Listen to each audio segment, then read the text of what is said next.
Last lecture में हमने working of multiplier discuss की थी, याद है? मैंने आपको पूरी तरीके से न्यूमेरिकली एक्सप्लेन किया था कि कैसे अगर डेल्टा ई 100 होता है, कितना होता है मान लो 100, तो उस 100 का 400 कैसे बनता है। तो हमने एज्यूम करा था कि मान लो मल्टीप्लायर की वैल्यू 4 है। मान लो मल्टीप्लायर की वैल्यू हमने कितनी एज्यूम की थी, 4। अगर हम मल्टीप्लायर की वैल्यू 4 एज्यूम करते तो हमारा एमपीसी आया था 0.75। क्या आया था बोलो? 0.75 जो है हमारा एमपीसी आया था। अगर हमने मल्टीप्लायर की वैल्यू 4 एज्यूम की थी तो एमपीसी कितना आया था? 0.75। इस 0.75 का क्या मतलब था? इसका मतलब था कि हर एडिशनल इनकम के लिए कंजम्पशन कितना चेंज होता है? 0.75, 3/4 चेंज होता है। जितना कंजम्पशन चेंज होगा that means consumer additionally consume कर रहा है, मतलब उसकी इनकम उतनी चेंज हो रही है। तो हमने वर्किंग ऑफ मल्टीप्लायर में फर्स्ट डेल्टा वाई अगर 100 लिया, कितना लिया मान लो 100 का कंजम्पशन होगा 75, मतलब डेल्टा एस कितना हो जाएगा 25। और जितना कंजम्पशन होगा उतना क्या चेंज होगी वापस? कंज्यूमर ने 75 का डेल्टा सी कंजम्पशन चेंज करा, मतलब वापस उसकी इनकम कितना चेंज होगी 75 से। अगेन 75 का 75% 56.25 क्या होगा? कंजम्पशन। और बचा हुआ क्या होगा? सेविंग। जितने आप ये राउंड चलाते जाओगे, घर पे किसी ने चला करके देखा तो लगभग 20 राउंड के आसपास या 15 राउंड के आसपास आप देखोगे तो आपका डेल्टा वाई 100 से कितना हो चुका होगा? 400। डेल्टा सी कितना हो चुका होगा? 400 का 0.75, 400 का 0.75 मतलब 300। और डेल्टा एस कितना हो चुका होगा? 100। इसको हम कहते हैं वर्किंग ऑफ मल्टीप्लायर। क्या कहते हैं बोलो? Working of. ये इसी भाषा में एग्जाम में लिख करके आना है विथ सेम एमपीसी। मन से मत लेना हर कुछ। विथ सेम मल्टीप्लायर की वैल्यू, ये पूरा ऐसा कैसा कितने मार्क्स में याद होना चाहिए बोलो? 6 मार्क्स। कितने मार्क्स में याद होना चाहिए? 6 मार्क्स। बोलो हाँ या ना? बोलो यहाँ तक कोई प्रॉब्लम? यहाँ तक कोई डाउट किसी को? वर्किंग ऑफ मल्टीप्लायर यहाँ पर खत्म। अब एक लास्ट टॉपिक, बस लास्ट टॉपिक, एग्जाम के क्वेश्चंस। हाँ ठीक है, मैं छोड़ देता हूँ, फिर कल को एग्जाम में आ जाए तो मत कहना आपने तो पढ़ा ही नहीं, है ना? चलो last topic, difference between x anti and ex post. Difference between x anti and ex post. Anti, anti का मतलब होता है प्लांट। क्या मतलब होता है?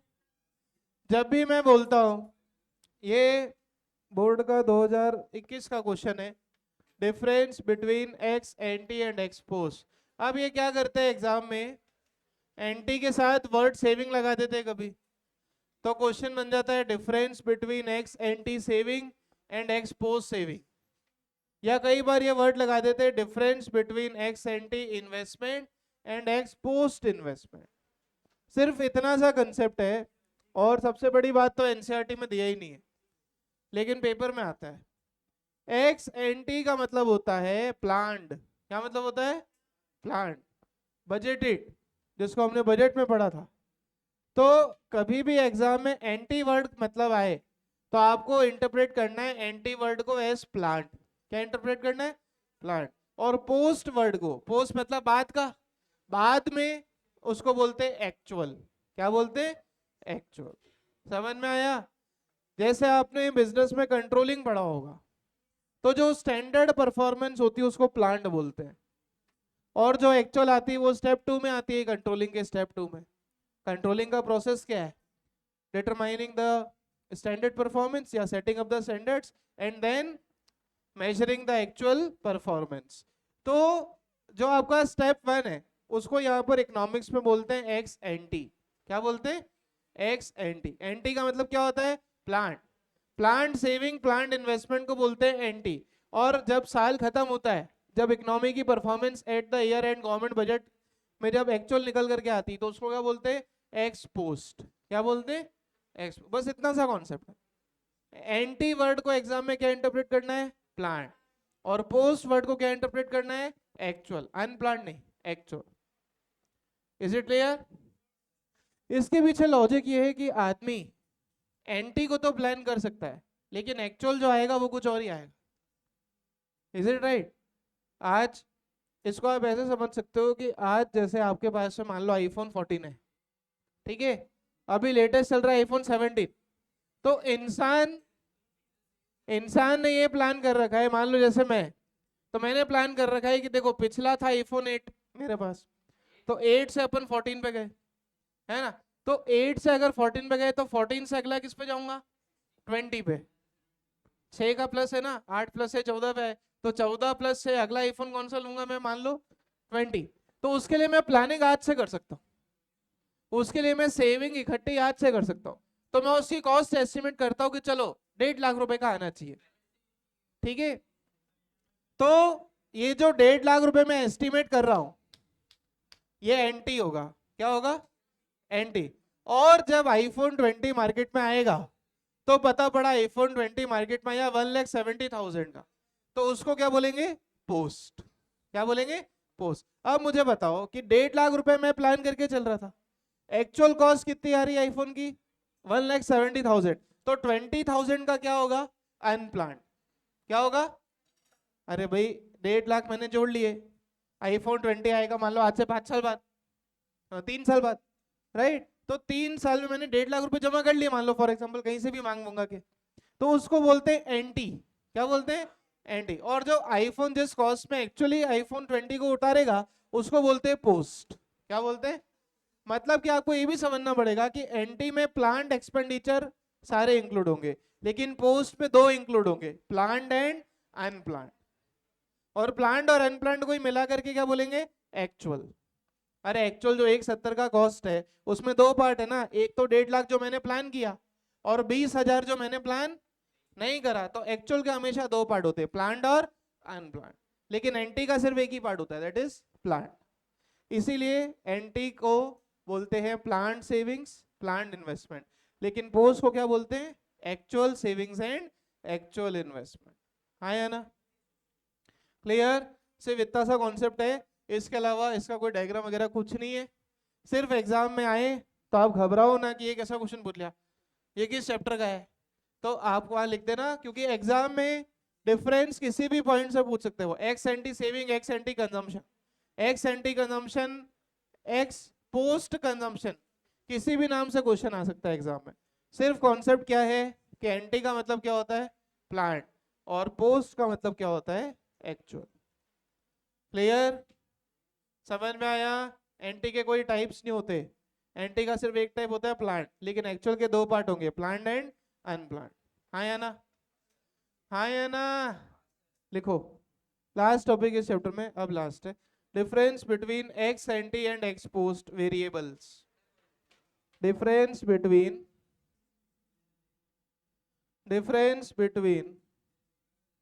ये मल्टीप्लायर की वर्किंग में किसी को कोई डाउट है क्या?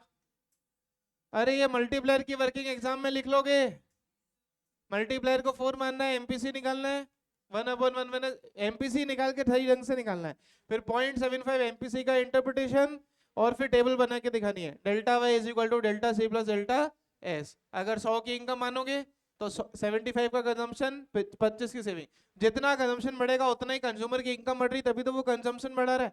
तो नेक्स्ट राउंड में 75 कॉपी होगा, ध्यान रखना, फिर 75 का 75%, ऐसे 3 वर्किंग तक दिखाना, और उसके साथ आपको पता पड़ जाएगा कि 100 का कितना बन गया? 400, कंजम्पशन कितना बनेगा? 0.75, 300, और सेविंग कितना बनेगा? 100। This is called as working of multiplier. ये वर्किंग ऑफ मल्टीप्लायर ध्यान रखना, एग्जाम में 2 चैप्टर से पूछ सकते हैं, एक तो वर्किंग ऑफ मल्टीप्लायर एडीएस, और एक अपन ने वर्किंग ऑफ मल्टीप्लायर पढ़ी थी in the chapter money and banking. तो एग्जाम में क्वेश्चन पढ़ते समय ढंग से पढ़ लेना, अगर मनी मल्टीप्लायर पूछ रहे तो वो मनी एंड बैंकिंग वाला क्वेश्चन है, और अगर वो पूछ रहे हैं explain the working of multiplier in ADS, या explain the working of investment multiplier, तो वो किस चैप्टर का क्वेश्चन है? एडीएस का क्वेश्चन है। तो क्वेश्चन पढ़ते समय बहुत ध्यान से कर लेना, इसकी जगह वो लिखोगे तो भी 0 है, और इन्वेस्टमेंट मल्टीप्लायर की जगह आप 1/LRR लिखोगे तो भी 0 है। इसलिए क्वेश्चन पढ़ते समय बहुत ध्यान से पढ़ लेना कि इन्वेस्टमेंट मल्टीप्लायर या इनकम मल्टीप्लायर भी बोलते हैं इसको, इन्वेस्टमेंट या इनकम मल्टीप्लायर भी बोलते हैं, क्योंकि फॉर्मूले में delta Y upon delta I आता है। दोनों नाम से क्वेश्चन आता है। मनी मल्टीप्लायर के लिए वो लिख के देगा एग्जाम में, क्वेश्चन में, explain money creation by commercial bank. Money multiplier का दो तरीके से क्वेश्चन आ सकता है, explain the working of money multiplier और explain process of credit creation by commercial banks. हाँ या ना? क्लियर? चैप्टर आइडेंटिफाई हो जाएगा, क्योंकि दोनों के कॉन्सेप्ट अलग है अपने आप, है नाम दोनों का मल्टीप्लायर लेकिन कॉन्सेप्ट दोनों के अलग है। बोलो हाँ या ना? चलो लिखो, किसका? इन्वेस्टमेंट इनकम मल्टीप्लायर, ठीक है, या आउटपुट मल्टीप्लायर भी बोल सकते हैं, क्योंकि इनकम आउटपुट एम्प्लॉयमेंट तीनों एक साथ बढ़ते और तीनों एक साथ कम होते, ध्यान रखना। यस, लिखिए, write down, ex N T A N T E and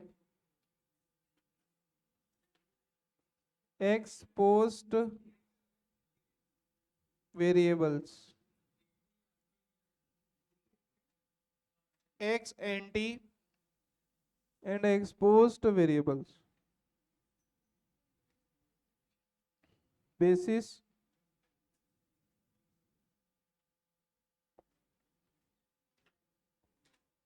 2021 का बोर्ड एग्जाम क्वेश्चन है, without any link in NCERT book.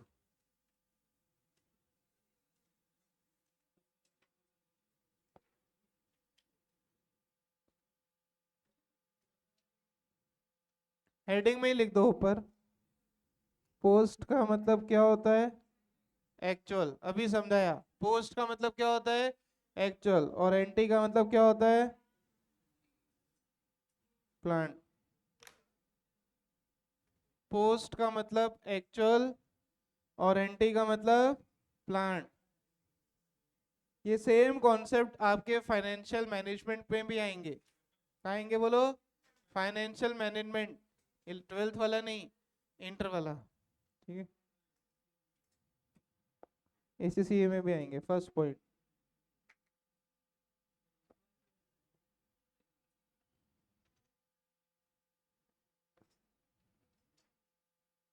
Meaning, meaning ante में लिखो, पोस्ट में लिखो पहले। इट मीन्स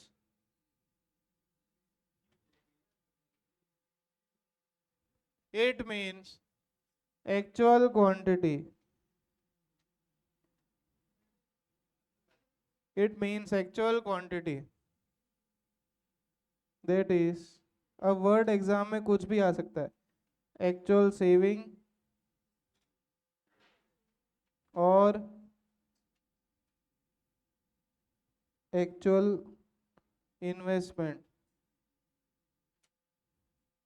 एक्चुअल सेविंग और actual investment over a period of time, actual saving और actual investment over a period of time.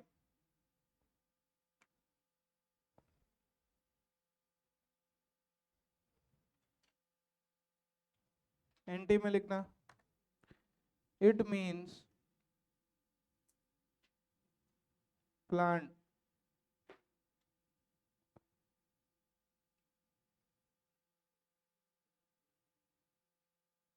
Quantity और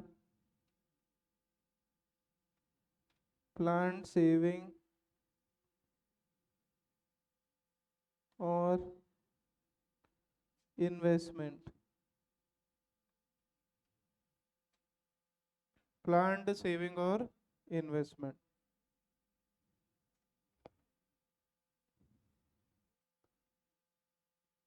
second,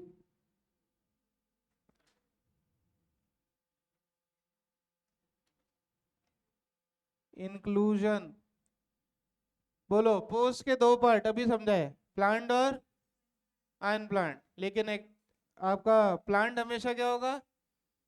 planned ही होगा।